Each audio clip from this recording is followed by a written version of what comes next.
used every ounce of strength I could to break this robot. But she couldn't. He simply moved her at his will.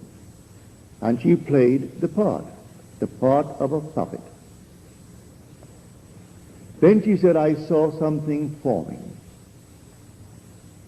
He was trying to form something in me, or out of me, or by me.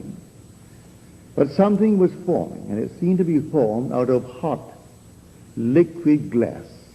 Well, you know the intensity of heat that it would take to reduce glass to a liquid state.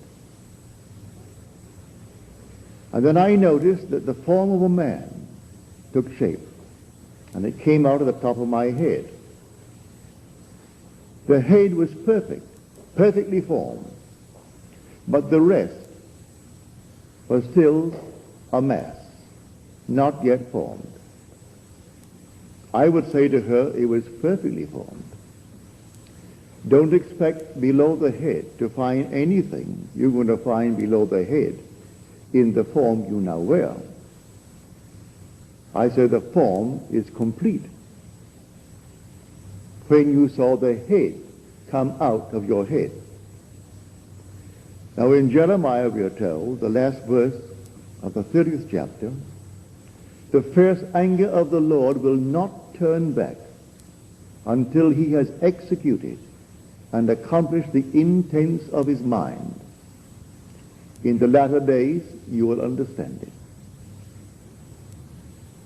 Then going to the next chapter, the 31st, and we are told that the Lord has done a great thing on the earth. A man is compassed by a woman. This is translated as he's turned a woman into a man. The return of the virgin Israel, his own emanation, to himself, the Lord, Jehovah. At the very end, if anyone is to blame, it is only God. As told in the book of Job, in the very end of all the trials, all the horrors through which he was put, and then his friends came and he comforted him, all his friends, and comforted Job for the horror, for the evil that the Lord God had brought upon him. So this body, you put it through hell, may I tell you. But you put it through to learn certain lessons. For we are told the law is spiritual, but man does not know the law is spiritual until he has gone through all these fires of experience. And then he discovers that it is spiritual. And in the end, when the whole thing unfolds within him, then the law becomes so easy for him to operate. But not until the end. For we are told God has consigned all men to disobedience, that he may have mercy upon all. He has consigned all men to disobedience, that he may have mercy upon all. Here is a simple story. A boy born in poverty, born in Odessa, Russia, in a Jewish family, who knew nothing of, a full meal. At the tender age, he was the oldest of a family of 5. And at a very tender age, his mother died, leaving just a few babies. And then he was then maybe, I would say, 10. He had to work to support the family. His father was a worker, but could not bring in enough to feed the family. He never knew what it was to have a new pair of shoes, a new pair of pants, a new shirt, a new hat. Everything was given by charity. And these gifts were not new things. They were simply hand-me-downs, what people had passed on. And so when he wore out the burlap shoe, then he could go back and get another pair of things to wrap his foot in cold Russia. He got a job going to the bank every day with large denominations in paper, and they would be exchanged for silver and copper. And so when he came back, he had the equal amount of money, this time in silver and copper. And one day, standing before the teller, the cashier, he noticed that the copper and the silver had a similar external markings. They looked alike. And he wondered to himself, wouldn't it be wonderful if he made a mistake? Wouldn't it be wonderful if that cashier made a mistake and gave me silver instead of copper? At that moment, he assumed that the cashier did. And in his mind's eye, he took the things and then walked back to the store. He knew the cashier had not done it, but he simply wiped it out and played a little game. And he walked back feeling that the cashier had made the mistake. And he wanted to know, what will I do? I will go into a restaurant and eat for the first time in my life where I feel satisfied. I will eat until it comes through my ears. Then I'll buy a pair of shoes. And then I'll buy a pair of slacks. He knew that it would cover that much. But he got back to the store. The man hadn't made a mistake, but he had the joy of walking in that assumption. The next day, the man made that mistake. And he realized it the minute the man made the mistake. So he went to another bank and changed the money into the right amount, that he could take back the right amount to the store, leaving him this money over. And with that extra money, he said, I wrestled all day, or rather all day with myself, and that night I went to bed, I could hardly sleep. I wrestled and wrestled with myself because that was in conflict with what my dead mother had taught me. Thou shalt not steal. Thou shalt not covet. Yet, the next day, my hunger and my desire to have a new pair of shoes and a new pair of pants overpowered what I heard from my mother. And I ate until it came through not my ears, but until I was stuffed. Then I bought myself a pair of slacks, and I bought myself a pair of shoes. Well, who did it? If law had not come into the world, I would never have known sin. If the law did not say, you shall not covet, I would not know what it is to covet. And yet he who was guiding me consigned me to disobedience. So here is the lady, led like a puppet by this current that she could not control. It controlled her, forming out of her and in her that which could perfectly reflect itself. The story of Christ, until Christ be formed in you. For we are told Christ reflects the glory of God and is the express image of his person. Well, who is forming? The Master. The word translated Master means the supreme authority, the controller, God, the Lord. That's what it means. So when they use the word Master, you look it up and see it means the supreme authority, the Lord, God, the controller. So the controller is in control of every life in the world. That controller is God. And you are consigned to disobedience, that he may have mercy upon you. So you find yourself, as he did, hungry and embarrassed because of the rags that he wore. And he learned that law was spiritual. So he arose from that state as a little impoverished Jewish boy in Odessa, in Russia. And after the revolution, he found himself, because the war came to an end, among the soldiers who left Russia and made their way into France. And so when he died at the age of 77, on Good Friday, this past Good Friday, he could leave an estate that runs into millions. He learned the law. He learned that the law is spiritual. And as he told me himself, he never took a man to court for an unpaid bill. He would sit at his desk when all the employees left, and he would write out a letter thanking them for their check. He never mailed it, but he would get himself into that mood and thank them for the check that they had sent. And he said within a matter of days, never in excess of a week, but quite often within 2-3 days, a check came. Check came to him in payment of an unpaid bill that was long overdue.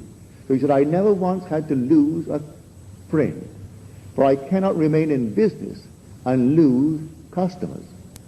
And so I never had to dun a customer. I learned the law. I learned that these assumptions, though denied by my senses, if I really believed them and put all my faith in the assumption, it would become a reality. And so I lived by it long before I met you, Neville. Long before I ever heard of you. I heard of you only through my wife. She heard of you and heard the law, and we sort of struck it off together when we met in Paris. But long before I met her or met you, I proved this law when I was a poor little boy in Russia. And I began to live by it. And so I had never once took a man to court to get back monies that I had advanced in the form of merchandise. Never. And so when he died at the ripe age of 77, died quite suddenly of a heart attack, well, he had proven Paul's words were right. And he didn't know Paul, for he was born and raised in the Jewish faith. And I doubted that he ever read the New Testament. So when Paul makes the statement in the 7th chapter of Romans that the law is spiritual, when he makes that bold statement that if it were not for the law, I never should have known sin. I should not have known what it is to covet. If the law had not said, you shall not covet. So God has consigned all men to disobedience, that he may have mercy upon all. And just as the lady resisted, but could not really resist, she was guided in a certain direction against her will, and she had to go. For that something within her is master, and is putting you through the furnaces. How long, how vast, how severe the furnaces, ere you find the Father, were long to tell. And the Father is the master. That's the being that you really are. And you, the thing that you see here, is but an emanation of that master. And no one knows the background of that servant, for this is the servant. So I have found in David, the son of Jesse, a man after my own heart, who will do all my will. So he is called the servant, but in the end, he's called the son. He actually now has returned, and they've become one. But standing before him is the one that he put through all the paces. So it is David, in the 51st Psalm, when Nathan the prophet goes in unto him and reminds him what he did when he went in unto Bathsheba. He sent Bathsheba's husband into battle in the hope and knowledge that he would be killed, and then he would get Bathsheba. And so Nathan goes and tells him. And then the words of David, against thee only have I sinned, and done that which is evil in thy sight. And yet, who did it? I only did your will. You gave me, by this law that you gave me, the desire to covet. I never would have known what it is to covet, had not the law said, thou shalt not covet. And so you made me sin. So God consigned me to sin by putting upon me a burden that I could not in this flesh resist. So, who are you, he asks, to pass judgment on the servant of another? He stands before his own master, or he falls before his own master. But he will be upheld, for the master is able to stand him up. And so everyone in the world has gone through hell, may I tell you. If they haven't, they're going to go through it, if they're not going through it now. And you have lost, you say you have 5 senses, you have lost every one at some time. But everyone. And in the end, you will be the one spoken of in the gospel who has the power to forgive sin. When he comes only at the end of the journey. Christ comes once at the end. That's when he comes. And when he comes in the most marvelous, mysterious way. And lets the one to whom he comes, for he was the master all along. And when he comes, he lets the one in whom he now rises experience who he is. And you experience Christ in the first person singular, present tense experience. In this world, we can know a thing mentally by comparing it to other things, analyzing it, dissecting it. But we know a thing spiritually only by becoming it. You will never in eternity know Christ until you become Christ. And Christ comes at the end, the very end. So when he comes, all right, you know exactly who he is. And you forgive every being for what he has done and what he's doing or what he may be compelled to do. For he moves under compulsion. Everyone. You have stolen and you've sat in judgment on the thief. You have been blind, as he said, Master, who sinned? This man or his parents, that he was born blind? He said, neither the man nor his parents, but that the works of God be made manifest. Don't blame him, as all people do. He is blind, all right, but blind from birth. The question would imply that the one who asked the question believed in reincarnation. But he does not accept that theory. Who sinned? This man, he is born from birth, born blind.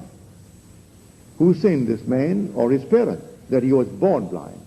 That's the story in the 9th of John. And he answered, neither this man nor his parents, but that the works of God be made manifest. Be perfect as your Father in heaven is perfect. And so he takes the Son, takes you, it's called the servant, and puts him through hell.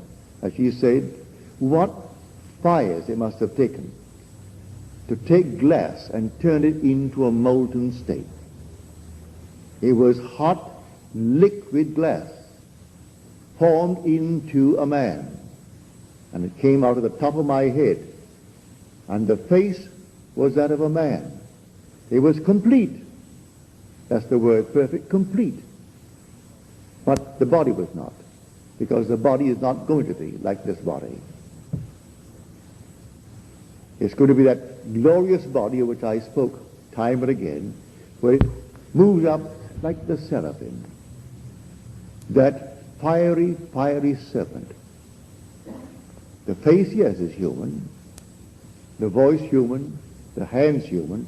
But do not ask about the body. That's something entirely different. So she saw correctly. And she has already gone through the furnaces. Or she could not have seen that crystal clear state. That's so clear that it can reflect the glory of God. Were it not made in that form, it couldn't reflect the glory of God. The imagery is perfect. it not only reflects it, it radiates it, because he becomes one with the one who put him through the furnaces. And so when she reads tonight, I hope she will, that statement in the 31st, this great thing that God has done on earth, that a woman compasses a man, a woman has turned into a man, that which was the radiation of Jehovah, called in Scripture the Virgin Israel, now returns and is Jehovah himself. That the emanation, yet my wife, is still now myself. So here it returns and the two become one. But the Father suffered with the radiation. So let no one tell you that what you have done, you should be remorseful about it and dwell upon it. May I tell you, you're learning the law and learning that the law is spiritual. It's not observing outer things like washing my hands before meals and lighting candles on a certain day and saying grace and doing all these things that people do outwardly. It's what you do inwardly. What am I doing this very moment, at every moment of time? Am I judging people by their outward forms, their social position, their intellectual position, their financial position? Or am I asking of them one question, what do you want? And although it may seem the most impossible request, you grant it. For that's testing yourself now to exercise this power. For in granting it, you are forgiving all sin. For they've been missing the mark. To sin is to miss the mark in life. And so the ultimate goal is the formation of that being that can radiate and reflect the glory of God. That's the end. That's telos, the end. And it means perfect, complete, finished. That you may say, I have finished the work thou gavest me to do. Now return unto me the glory that is mine, the glory that I had with thee before that the world was. Yes, I gave it up as the Son of God, and took upon myself this garment, and became a servant, a slave, and was crucified upon this garment called the cross, and made myself of no reputation, and became obedient unto death, even death on this cross. I went through all the horrors of the world, and he called me then his servant. But in the end, when I've completed the work that I came to do, the cross is taken off, and I rise, and I am the very being, for I rose from being the Son to that of the Father. But because I am Father, there still must be a Son to bear witness to my fatherhood, and he stands before me, and he's David. The sum total of all of my human experiences. But this time glorified, he doesn't miss anything. His eyes are perfect, as you're told in the book of Samuel. Beautiful eyes, fair complexion. Everything about him is perfect. You could not improve on the beauty of David. Not a thing is missing when you look upon him and see your son. And you certainly put him through the paces. You tore his eyes out, and he was born blind. You took from him the capacity to speak, took from him the capacity to hear. All these things you took, and he had to obey you, just as this lady had to obey this simple current pulled by a man. A man was directing it. And it started off with these enormous instruments that plows up a mountain and removes a mountain. That's how the vision began. And so you saw them removing mountains. You've seen them making highways where they go through an entire area, forest, and in no time it's simply leveled. Then you make a highway. Or they're making a highway in her, but have made it. For the end justified all the horrors that she has gone through. For that was only showing her in vision, in lovely imagery, what she has gone through. She's been plowed and plowed and plowed, and suffered and suffered. But something lovely was coming out, and coming out of her own skull, when a woman is turned into a man. And now she goes back, and she's one with the Father. So when you see anyone in the world, and you are going through, don't analyze yourself, and ask, what have I done that is wrong? What have I done that is wrong? Well, go to Scripture and find out. He consigned me to disobedience. So if I disobeyed the law, it is He. And who is He? My own wonderful Lord. And who is that Lord? My imagination.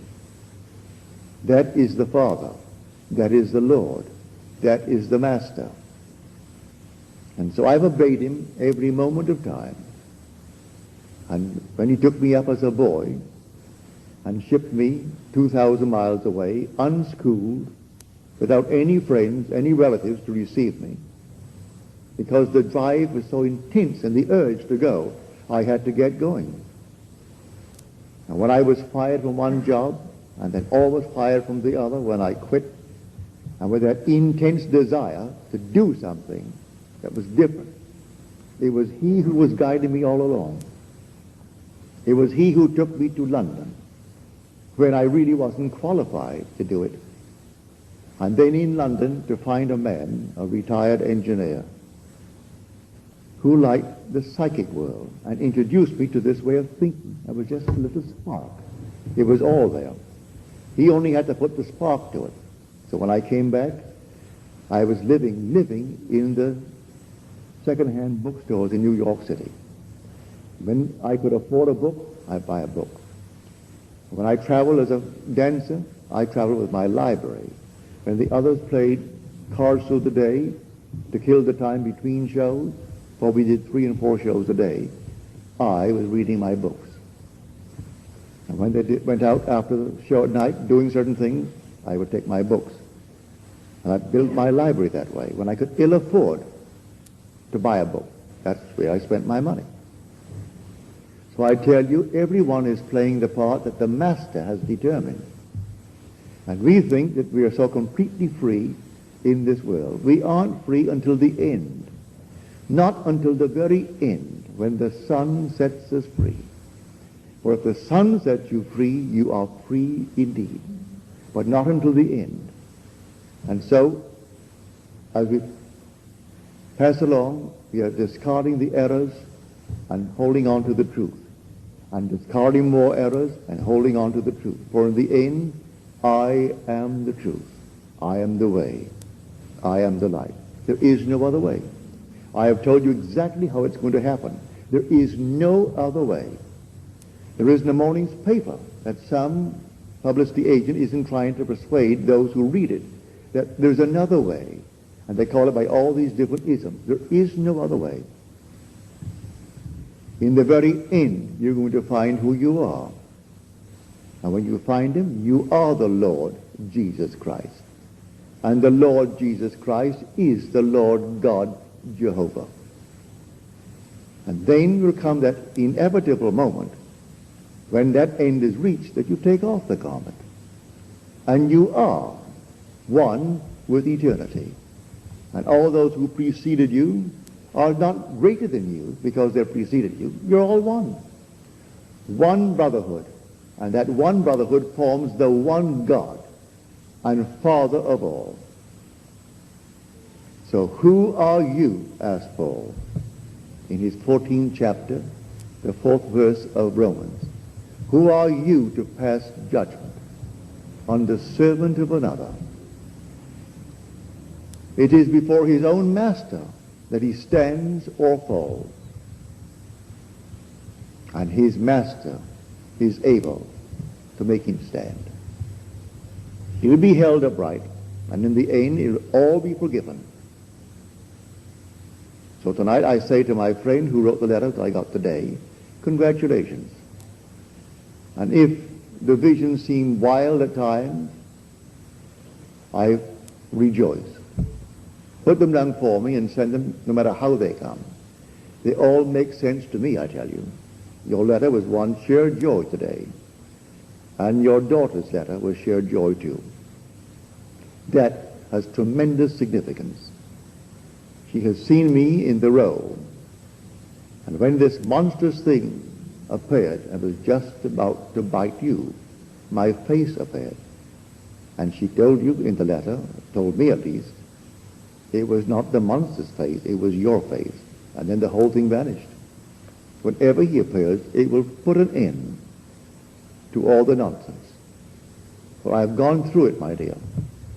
Gone through everything that I've told you. I am not speculating. I'm not theorizing. And so I will say to anyone tonight who is passing through great sorrow, the Master is doing it. The Master has come. Were you not now conscious of the law, it's because you're not yet ready for it. But you've been made conscious of the law. And unless you are conscious of the law, you can't violate law. There could be no sin in the world unless there was law, because sin is simply falling short of a mark. If you didn't have a mark in this world, if death meant nothing to you, thou shalt not kill would mean nothing. If you accept the commandments, well then, violation of them is sinning. But no violation, if you haven't the law, how can you violate what you do not have as a mark? If you have no goal in this world, how can you miss it? If you have no objective, how could you miss it? But you have an objective. And those who are here, they have the greatest objective, the end. That end is to be Christ. Not to serve Christ, that's not good enough. But to be Christ. You'll never know him in any other way other than being Christ. You do not know love in the true sense of the word until you actually incorporate it into the body of love. Then you are love. For we have glimpses of it by being in love. How else could a man know love unless he's in love? You can talk about it, all these things, but one must be in love to know love. But the extreme of love is when one is incorporated into the body of love. Then you can't describe that joy. You can't describe that love. Only an experience of God in the form of love could ever describe it to the individual who has it. But how is he going to tell it? To convey that same experience to another? He can't do it. But he can encourage others. And they will simply believe him, if they believe him at all, and he will go blindly on telling all, those who believe and those who do not believe, until that moment in time when he returns to the body of love and take up his place where? In you. For in the end it's only one Father of all. So tonight, if you have the time, read that 14th and the 7th. In fact, it's all in Romans, really. When he takes the first 8 chapters and lays the foundation. But the 7th, I quoted quite a bit from the 7th tonight. And you will find that he forgives everyone. For he who would rub out the people of the way then became the greatest, I would say, promotion agent of the way. The lady also said she heard in her vision the same Paul. And she was Paul, but Paul spoke of himself as woman. Woman turning into a man. I tell you, in the resurrection, you are above the organization of sex. You're neither male nor female. You're neither bond nor free. You are Christ, and Christ is God. Until that moment comes, you still are the servant of that master who is leading you as it led her. And the day will come, it will form itself in you, Christ will form, that he may radiate you, for you are the master, and reflect you. And when that moment comes, then you return and you are one with the Master, who is the Lord, Jehovah. It seems beyond the wildest dream of man, but may I tell you, it is true. So don't condemn anyone, leave them alone. When they're suffering, let your heart go out and express mercy. For you've gone through it, or else you will go through it. For not one will come out until he is perfect, as his Father is perfect. And the Father had to go through every experience of man to be perfect. And you're going to go through, or you have gone through, and I dare say you have gone through. That's why you are here. All the experiences of humanity. And in the end, you are God the Father. Now let us go into the silence.